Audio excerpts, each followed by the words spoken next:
It is 8 p.m. on the East Coast, and we now know that Donald Trump has won his second primary in a row. He's expected to address his supporters just about 30 minutes from now.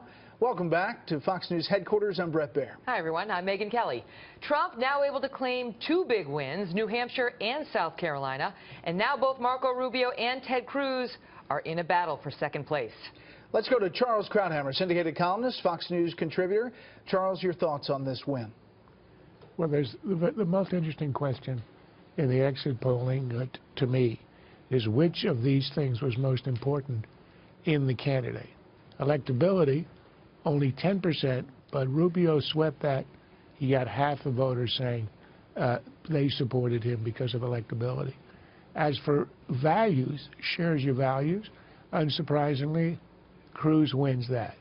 But where Trump wins hugely, 77%, is he tells it like it is, and an adjunct to that is going to bring change.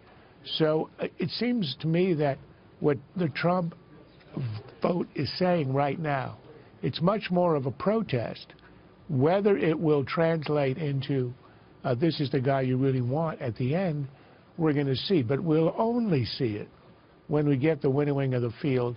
And I would think that we're going to get the field winnowed by Bush, possibly by Carson.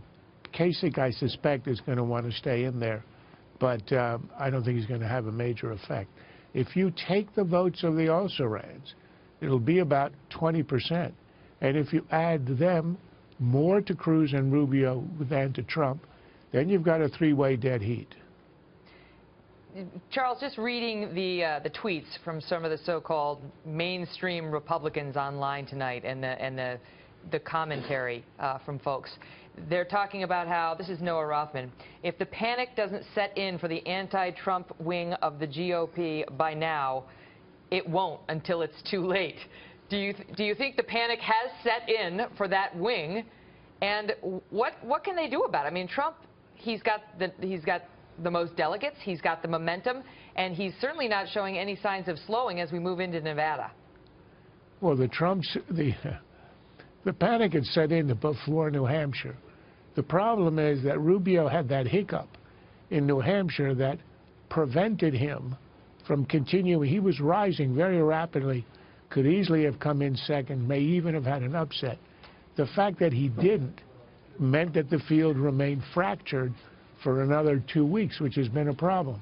Look, if the panic ought to be there right now. If you don't have the field winnowing to 3, then I don't see how Trump is stopped. If it is a three-way race, Rubio and Cruz and Trump, look, Trump got 31% of the vote. In a three-way race, that's a dead heat with the other two. So I don't think it's in any way a foregone conclusion.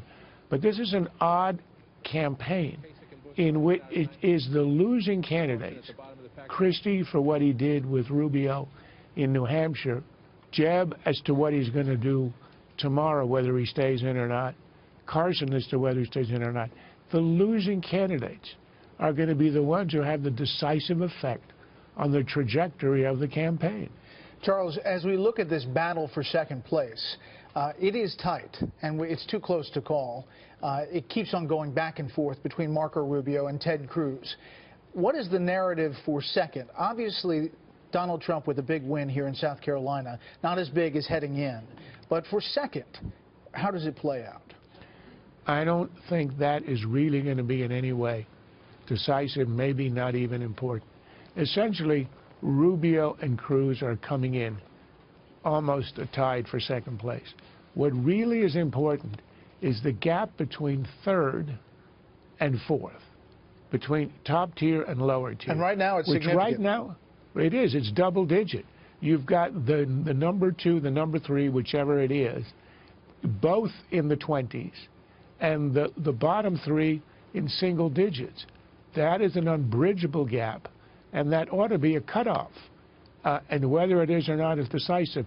So I'm not sure that claiming number 2, silver or bronze, is going to make a difference in South Carolina. If you get a medal, that's what counts. And if you're way behind, lapped in the field, then you're really in crisis. So, Charles, what kind of pressure would then be on, let's say, John Kasich to get out of this race. We just got a tweet from his campaign manager that reads as follows: the nomination battle is down to the final 4. With John Kasich headed to favorable states, only governor and clear path, no more being outspent. Does not sound like a man who's getting ready to stand down.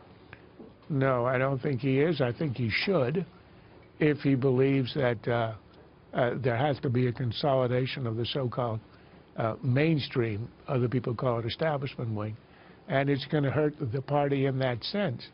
With him, he can run on a shoestring. All he needs is a plane ticket. He feels that he ought to stay in the race. I think he has no chance, and that he's somewhat delusional in thinking he might. And, you know, with a Bush and a Carson, with Bush, I think it's a matter of honor. I think he's been very hard on Trump. He obviously thinks that Trump would be a disaster for the party. And the best thing he can do to defeat him is to leave the race. Whether he will or not, I don't know. But I think he has a sense of noblesse oblige, a sense of the honor of the family and the tradition, and that he doesn't want to be utterly humiliated way down the road. Charles, as always, thank you. One interesting point about the Jeb Bush campaign on Twitter, just hearing that no television is on at the Jeb Bush campaign. This reporter saying, I don't think I've ever seen that on election night.